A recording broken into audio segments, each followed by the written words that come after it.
오늘은 2035 용인 도시기본계획입니다. 경기 남부 중에선 용인을 뺄 수는 없죠. 용인 2035 기본 구상도입니다.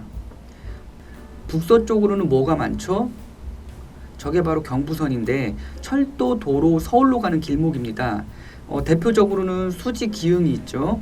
다음으로는 2015년 기준 자료이긴 한데요.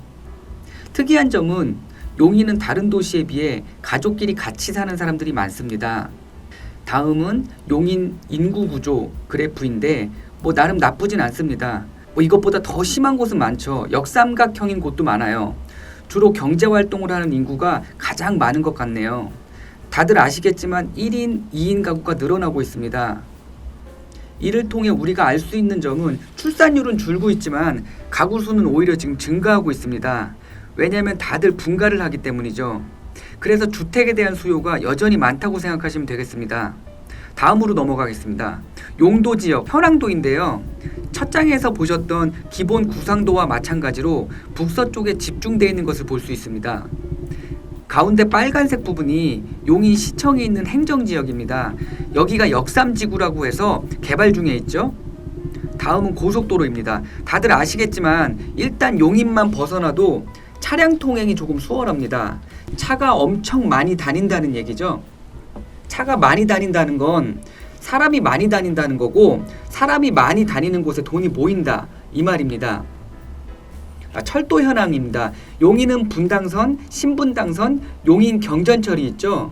용인 경전철은 용인 한에서만 필요하고 주로 분당선, 신분당선을 이용하는데요. 근데 여기 GTX까지 들어온다고 하면 서울에서 접근성이 훨씬 좋아지겠죠. 하지만 GTX는 아직 완성분이 하나도 없기 때문에 좋은 결과가 나왔으면 좋겠습니다. 다들 출산율이 떨어진다, 아기가 귀하다는 건 다들 아는데 학교 수가 증가했다, 이건 좀 고무적인 현상입니다. 용인이 여러 방면에서 개발을 하고 있다는 뜻인데요. 다른 말로는 균형 발전을 하려고 한다 이 말입니다. 의료보건도 마찬가지죠. 2015년 기준이라 조금 애매한 부분도 있지만 그래도 좋은 소식입니다. 이번에는 경기도, 즉 상위권 발전 계획입니다. 각종 산업, 인프라 구축, 환경 친화적이 다 좋다는 말입니다. 이게 핵심인데 다의 공간구조 형성이다. 이게 핵심입니다. 서울이 1천만 이렇게 도시를 만들지 않고 예를 들어서 수지 10만, 동탄 10만, 기흥 10만 이런 식으로 각 거점 도시를 알차게 키우겠다는 내용입니다. 용인은 첨단 산업과 전원 휴양벨트를 동시에 구축하겠다는데요.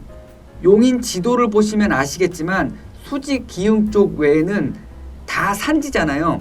용인 동부권역은 전원 휴양벨트로 만들겠다는 거죠. 보이시죠? 용인은 주황색과 초록색 경계에 있기 때문에 둘 다 하겠다는 이 말이에요. 서부권은 성장관리권역, 동부권은 자연보존지역으로 나눠집니다.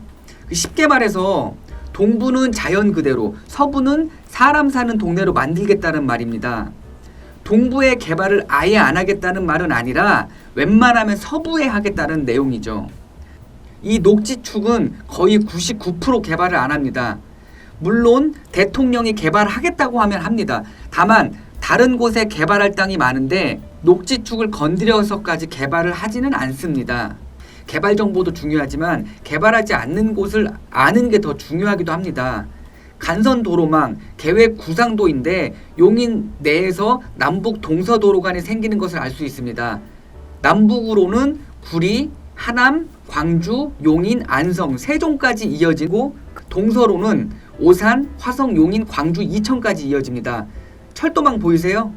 예전에 과거에는 서울이 조그마했는데 조금씩 행정구역을 확장하면서 도시가 커졌잖아요.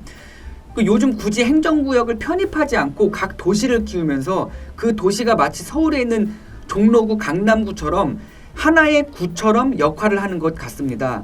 지금 철도 계획을 보시면 서울을 기준으로 둥글게 만들어지고 있음을 알 수 있습니다. 넘어가서 용인 핵심 전략입니다. 쉽게 말하자면 먹거리를 만들어주겠다는 말입니다. 판교, 과천, 광교가 메인이긴 하나 용인도 죽전 디지털밸리 같은 연계를 하겠다는 거죠. 용인하면 사실 민속촌 에버랜드가 빠질 수는 없죠. 용인은 미래의 먹거리를 관광으로 포커스를 두었다고 해도 과언은 아닌데요.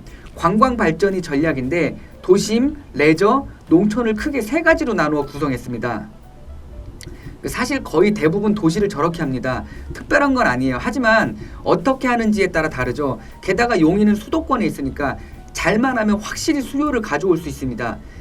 미래는 우리를 즐겁게 해줄 그런 콘텐츠가 많은 도시가 살아남을 가능성이 높습니다. 그 말 그대로 자족형 도시죠. 이걸로 자세히 보시겠습니다. 그 수압 분석 아시죠? 용인의 강점은 다들 아시다시피 수도권입니다. 그 자체만으로도 강점이에요. 그 약점은 동부와 서부 간의 격차가 큰 거죠. 그리고 새로운 먹거리가 좀 부족하다는 것입니다. 그래서 해결책이 뭐냐? 공간 구조를 개편하는 것입니다. 과거에는 1도심 5지역 생활권이었는데 이제는 2도심 5지역 생활권이라고 하네요. 경부선 라인 쪽은 경제도심으로 용인 시청이 있는 쪽은 행정도심으로 나누겠다는 말입니다. 행정도심은 메인인데 시청 인근으로는 개발을 한다고 합니다. 지금 실제로도 지금 개발을 많이 하고 있죠. 그 외의 지역에는 5개 지역이 중심인데 포공 모형은 문화 관광을 위주로 하는데 유리는 축산 단지로 한다고 합니다. 이건 꼭 기억하셔야 될 것 같습니다. 남사 이동 쪽은 복합 자족 신도시를 조성하겠다고 하는데요. 양지 원삼 배감도 마찬가지입니다. 도시 개발축입니다. 경부선은 뭐 말할 것도 없습니다. 다들 아시죠? 용인 신성장축과 동서 중심축, 이게 키포인트입니다. 둘 다 행정도심을 거쳐가거든요. 지하철도 하나만 지나가는 게 아니라 진짜 땡큐인데 2개가 지나가면서 더블 역세권이 됐습니다. 발전축으로는 2개가 지나간다는 거죠. 그냥 대놓고 여기 위주로 발전시키겠다는 말이죠, 여러분들. 자, 발전축 보이세요? 함께 보시면 좋은 게 보전축 설정도입니다. 용인은 산지가 많아서 보전축도 함께 기억하시면 좋겠습니다. 생활권 설정도입니다. 보시면 아시겠지만 이미 기흥수지 권역은 용인이 아닙니다. 별도로 보시는 게 좋고요. 자료 보시면 이미 기흥 수지 권역과 처인 권역은 2배 이상 차이가 납니다. 35년에는 거의 3배 이상 차이가 난다고 계획을 했는데 자세히 보시면 기흥 수지 권역과 개발 방향은 역세권 위주로 개발을 하겠다는 것이죠. 동천역 인근은 유통에서 첨단 산업 및 상업, 업무, 주거 모든 걸 포함해서 복합단지로 만들겠다고 하네요. 실제로 지금 동천역은 딱 내리자마자 분양사무소가 엄청 많이 있죠. 아마도 그 거대한 부지가 아닐까 싶고요.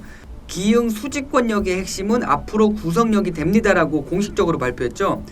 처인권역 개발 방향입니다. 행정타운과 신시가지를 체계화한다고 하네요. 그리고 정비를 하겠다고 합니다.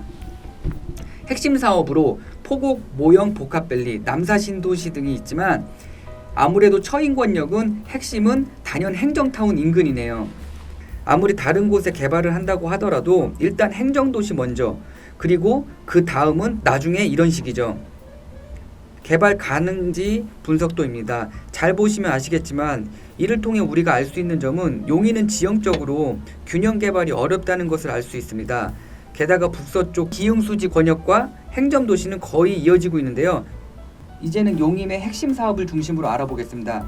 첫 번째로는 용인 GTX 역세권입니다. 여기를 소위 말하는 핫플로 만들어 보겠다는 말입니다.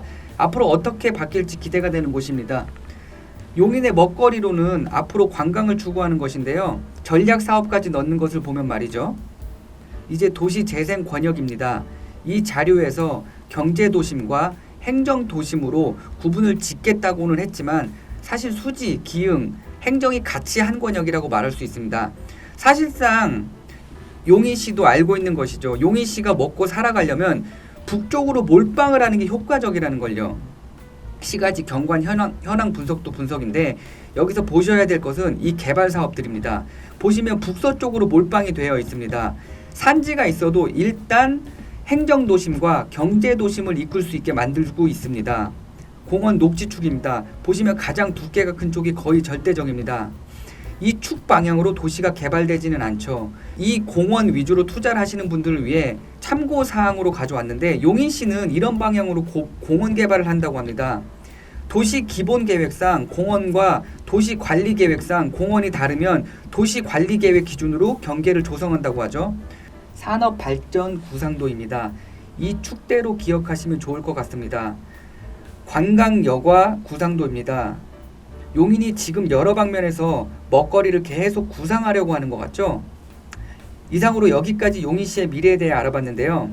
최근 용인에는 용인 플랫폼 시대 개발 사업도 보상이 얼추 마무리되어 가고 있고, 앞으로 용인이 여러 방면에서 개발을 더 많이 해서 자족형 도시로 만들 기능을 갖춰지고 도시 성장이 되면 좋을 것 같습니다. 끝으로 투자는 늘 신중하기 바랍니다, 여러분들. 네, 감사합니다.